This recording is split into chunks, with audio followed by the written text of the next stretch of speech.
하나님의 말씀 열왕기하 22장 1절에서 11절 말씀입니다.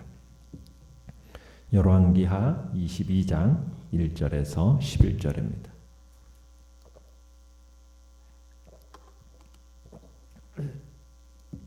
열왕기하 22장 1절에서 11절 우리 한 목소리로 같이 읽겠습니다. 시작.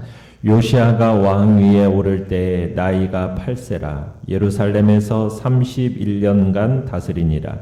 그의 어머니의 이름은 여디다요 보스갓 아다야의 딸이더라.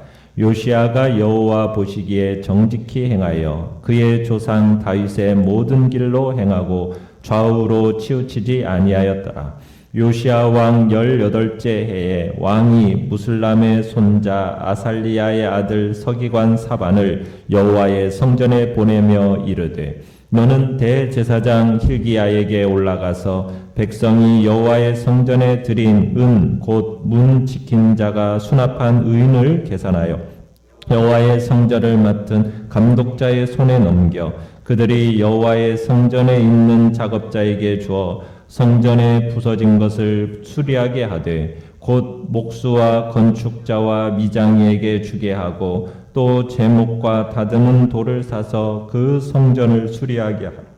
그러나 그들의 손에 맡긴 은을 회개하지 말지니 이는 그들이 진실하게 행함이니라. 대제사장 hil기야가 서기관 사반에게 이르되 내가 여호와의 성전에서 율법책을 발견하였노라 하고 hil기야가 그 책을 사반에게 주니 사반이 읽으니라. 서기관 사반이 왕에게 돌아가서 보고하여 이르되 왕의 신복들이 성전에서 찾아낸 돈을 쏟아 여호와의 성전을 맡은 감독자의 손에 맡겼나이다 하고 또 서기관 사반이 왕에게 말하여 이르되 제사장 hil기야가 내게 책을 주더이다 하고 사반이 왕의 앞에서 읽음에 왕이 율법책의 말을 듣자 곧 그의 옷을 찢으니라. 아멘.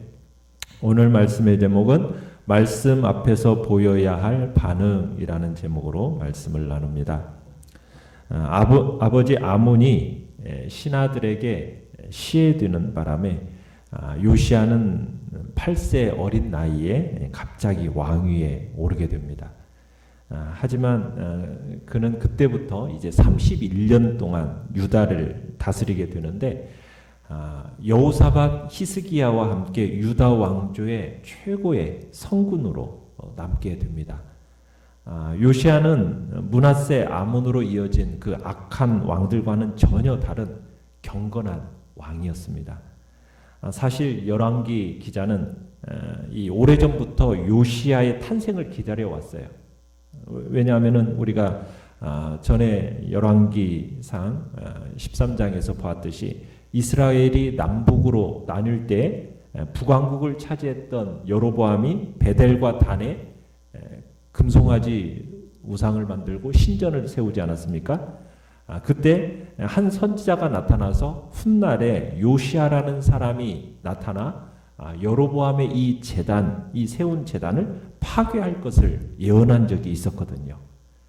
그 요시아가 태어난 거고 어떻게 보면은 300년이라는 이 긴 기간 동안의 기다림 끝에 역사적인 현실로 이 요시아가 등장하게 된 겁니다. 드디어 이제 그 예언의 주인공의 시작이 그 시대가 시작이 된 거죠. 참 8살이라는 나이에 왕위에 올랐다고 한다면 어떻게 보면은 자칫 잘못하면 어떻게 될 수가 있습니까?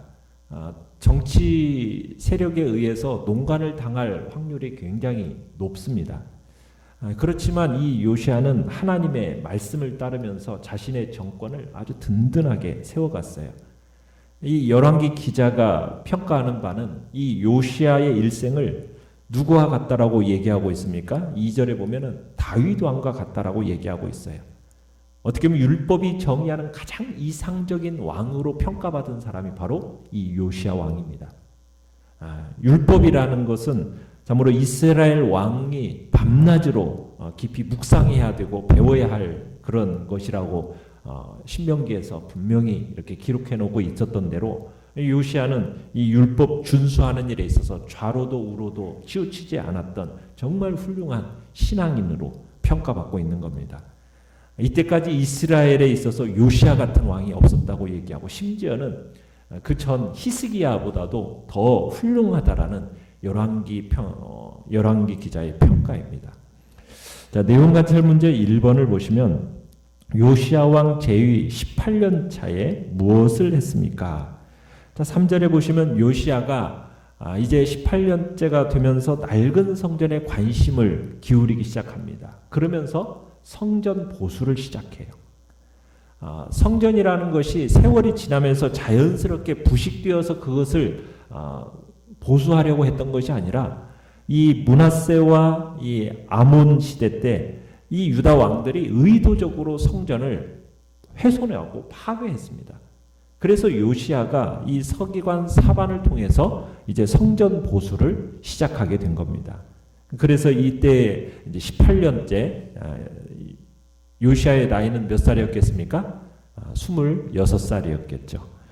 자, 이 요시야는 선왕 요아스가 오래전에 세워놓은 이 전례를 따라서 어떤 식으로 했느냐면 4절부터 보시면은 백성들이 성전에 바친 헌금을 이제 그 모으잖아요. 그러면 그 헌금을 모은 것을 이제 성전 보수공사로 시작을 했는데 그것을 5절에 보면은 감독자의 손에 맡깁니다. 모은 돈을 모두 다 이제 감독자의 손에 맡겨요. 그러면 감독자가 일하는 인부들에게 품삯을 주는 거죠. 자, 그런 과정 속에서 7절에 보면은 뭘 요구하지도 않았습니까? 그들의 손에 맡긴 은을 회개하지도 않았습니다. 왜요? 그 사람들은 진실하게 행했다. 믿을 만한 사람이었기 때문이다. 이렇게 얘기하고 있습니다. 자, 내용관찰 문제 2번을 보시면 대제사장 힐기야가 여호와의 성전에서 무엇을 발견했습니까? 자, 14절 이제 여기 8절에서 보면은 성전을 보수하는 과정 속에서 힐기야 대제사장이 뭘 발견했어요? 그렇죠. 율법책을 발견했습니다. 모세가 전한 율법책을 발견했어요. 발견자가 누구예요? 대제사장입니다. 이 대제사장이 발견한 것으로 미루어 볼 때 이 율법책은 10중 8구 대제사장만이 들어갈 수 있는 공간, 그 공간이 어디입니까? 성소에서도? 지성소잖아요. 아마 지성소 안에서 발견되었을 걸로 봐져요. 그러니까 율법책이 세월이 지나면서 어떤 이유에서인지는 모르지만 사라져버린 거예요. 그러니까 제사장들도 이 율법책이 어디에 있는지를 몰랐던 거예요. 아마 므낫세와 아몬 시대가 극심한 배교 시대지 않습니까? 그들의 행위로 인해서 이 악한 왕들이 이 율법책마저도 파괴할지도 모른다는 어떤 두려움이 있어서 누군가가 이 율법책을 숨겼던 것이 아마 분명합니다. 그러니까 이 율법책을 숨긴 것은 적어도 30년 전의 일이었을 겁니다. 므낫세가 55년 통치하고 그리고 아몬이 2년을 통치했으니까 30년 이상이 되면서 아마 이 율법책이 제사장들도 모르는 곳에서 사라져버렸던 거예요. 아마 이 사람은 숨길 장소를 물색했겠죠. 그러면서 어떤 곳이 가장 안전하다고 생각했겠습니까? 대제사장 위에는 아무나 함부로 드나들 수 없는 곳, 지성소가 아마 가장 안전하다라고 생각했던 것 같아요. 어쨌든 왕과 백성들은 하나님께로 바르게 인도할 그 절대적인 기준이 되는 이 율법책이 먼지가 쌓인 채로 오랜 세월 동안 실종되었다라는 것, 이 사실만으로도 유다의 영적인 암흑기가 얼마나 비참했는지를 우리에게 보여주는 겁니다. 어쨌든 율법책을 발견한 이 힐기야가 그것을 누구에게 넘겨줍니까? 서기관 사반에게 넘겨주고요. 사반이 발견된 책을 읽어봅니다. 그런데 이 내용이 너무 충격적이었어요. 아마 어느 부분을 읽었을까? 레위기 26장이라든지 신명기 쪽을 읽었을 것 같아요. 재앙, 저주장이 있죠. 축복의 장과 함께 저주가 함께 나오는 아마 그 장을 읽지 않았을까. 아마 그 책을 읽고서는 너무 충격적이어가지고 이 사반이 그 책을 곧장 요시야 왕에게 가져가서 보고를 합니다. 서기관 사반이 그것을 요시야 왕 앞에서 낭랑한 목소리로 읽기 시작을 했어요. 사반이 읽어준 이 율법을 듣고서는 요시야는 막 옷을 찢으면서 애통해합니다. 이스라엘의 관습에 따르면 옷을 찢는다라는 것은 매우 심각한 국가적 개인적 위기에 대한 반응입니다. 요시야는 이 책에 기록된 말씀을 듣는 순간에 아마 유다에 큰 재앙이 임할 것이라는 직감, 아마 그것을 직감했던 것 같아요. 자, 연구와 묵상 문제 3번입니다. 왜 요시야 왕은 성전 감독자들에게 맡긴 은을 회개하지 말라고 했을까요? 자, 7절에 보면 회개라는 단어가 나오는데 이 회개라는 말은 더 정확히 말하자면 회개 감사를 의미하는 겁니다. 그러니까 회개하지 아니하였다는 말은 성전 수리를 맡은 사람들이 받은 재물을 정직하게 사용했기 때문에 굳이 회개를 통한 감사를 할 필요가 없었다. 지금 이것을 의미하는 얘기라는 겁니다. 물론 그렇다고 해서 성전 일이나 교회 일이라고 해서 회개나 감사가 필요 없다. 이것을 지금 얘기하는 게 아닙니다. 왜냐하면 하나님의 일에 있어서 부정이 있을 경우에는요. 세상에서의 경우보다도 사탄에게 더 많은 빌미를 줄 위험이 큽니다. 그래서 신약의 사도 바울이 예루살렘 교회를 위한 헌금을 모금하면서도요, 굉장히 세심한 주의를 기울였다라는 것을 우리가 고린도 후서 8장에서 보면은 알 수가 있거든요.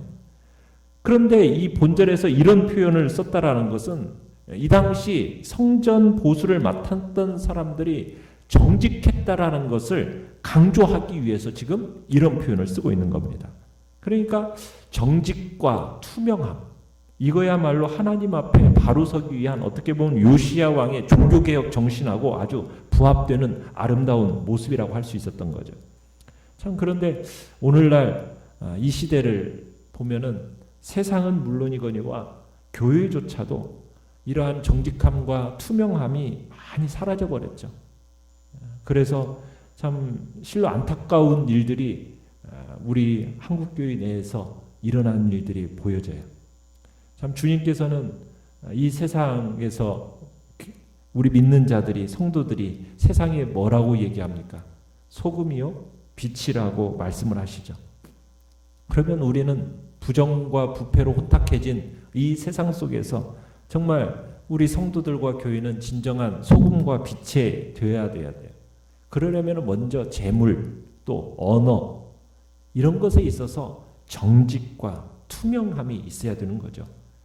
참 어떻게 보면은 부정한 세상일수록 우리가 더 의롭고 정직한 자들이 되는 것이 그 일에 혼신의 힘을 기울여야 되는 것이 마땅한 바입니다.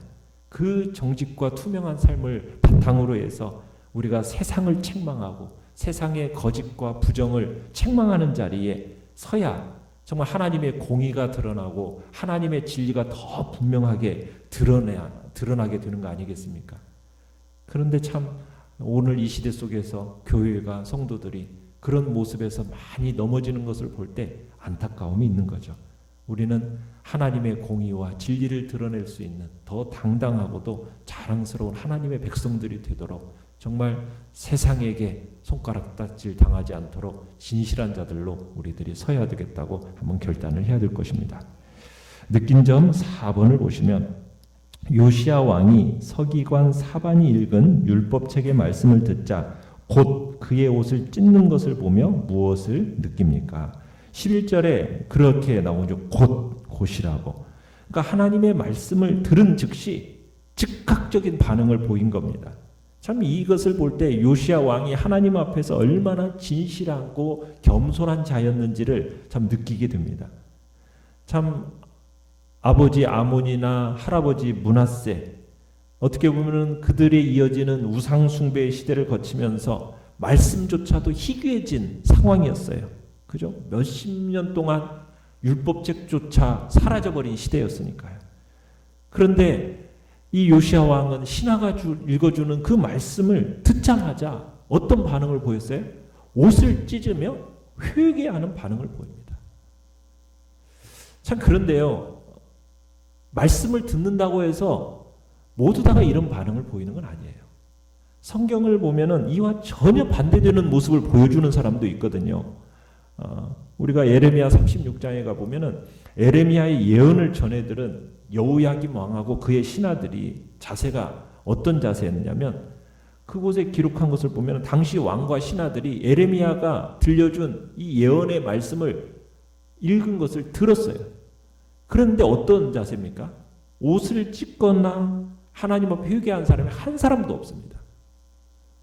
여호야김 왕은 도리어 어떻게 했느냐? 다 읽은 하나님의 말씀을 작은 칼로 쫙쫙 찢어가지고 화롯불 속에다 던져 넣어버린 거예요. 그런 식으로 반응하는 사람도 있더라는 거예요. 오늘 우리가 살아가는 이 시대는 어떻게 보면 하나님의 말씀에 홍수 시대를 살아가고 있어요. 그죠?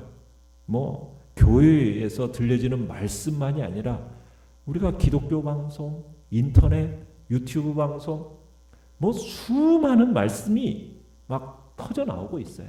풍성합니다. 그런데 오히려 역설적이게도요, 말씀에 대한 반응은 너무너무 무감각한 시대를 살아가고 있어요. 하나님의 말씀은 살아있고 활력이 있다라고, 그 어떤 거림보다도 예리해서 듣는 자의 영혼과 골수를 찔러 쪼개기까지 하는 게 하나님의 말씀이라고 얘기합니다. 하나님의 말씀은 불과 같고 방망이와 같아서 반석을 쳐서 부수어뜨리는 방망이와 같다라는 것이 하나님의 말씀에 대한 성경의 표현입니다. 그러면 이 하나님의 말씀을 듣고, 그런 말씀을 듣고도 무감각하다면 그 사람은 정상이라고 볼 수가 있을까요? 아니라는 거죠. 하나님의 말씀 앞에서 아무런 느낌이 없다. 그렇다면 그것은 내 영혼이 마비되었거나 혹은 내가 죽은 자나 다를 바가 없는 것은 아닐까 고민해 봐야 된다는 얘기입니다. 살아있는 자라면 칼이 찌르는데 반응하지 않을 수가 있습니까? 고통스러웠고 그 칼 앞에, 방망이 앞에 무너져 내려야죠. 그런데 아무런 느낌도 없고 감동도 없고 아픔도 없다. 그것 자체는 영혼이 병들어도 심각한 병에 들었다라는 것을 증거하고 있는 겁니다. 우리가 말씀 앞에 아무런 느낌도 없이 그저 머리로만 잠시 듣고서는 말아버린다고 한다면 내가 혹여나 어떤 병든 자리에 있는 것은 아닌지 하나님 앞에 부끄러움과 함께 스스로 깊이 반성하는 자리에 있어야 된다는 사실입니다. 우리는 정말 말씀 앞에서 온전하고 깨어있는 정신으로 이 말씀을 대해야 됩니다. 축복의 말씀, 소망의 말씀 앞에서는 정말 꿀보다도 더한 기쁨을 느껴야 될 것이고, 교훈하시고 책망하는 그 말씀 앞에서는 옷을 찢는 마음으로 마음을 새롭게 하는 자가 바로 이게 진정한 살아있는, 하나님의 말씀 앞에 살아있는, 그리고 요시야 왕과 같은 진실함과 겸손한 자의 모습임을 우리에게 말씀하고 있는 것이죠. 자, 결단과 적용 5번을 보겠습니다. 나의 재정 관리와 회계 업무는 감사가 필요 없을 정도로 투명합니까? 설교 시간에 이건 남편, 아내, 그 사람이 들어야 한다며 내가 아닌 제3자에게 말씀을 적용하진 않습니까? 오늘 주어진 말씀 앞에서 내가 보여야 할 반응은 무엇입니까? 주님 앞에서 말씀을 묵상하시면서 내가 보여야 할 반응에 대해서 고민하시길 바랍니다. 자, 오늘의 기도 같이 읽겠습니다. 시작. 하나님의 말씀을 건성으로 듣는 일 없게 하시고 매사의 말씀대로 진실하게 행하는 자 되게 하소서. 아멘. 오늘도 말씀을 생각하면서 기도하시고요. 연약한 우리의 지체들을 위해서 기도해 주시기 바랍니다. 코로나19 바이러스가 속히 잠잠해지게 하시고 주님 앞에 대면하여 예배드릴 수 있는 날이 속히 오도록 주의 은총과 자비하심을 구하면서 우리 합심해서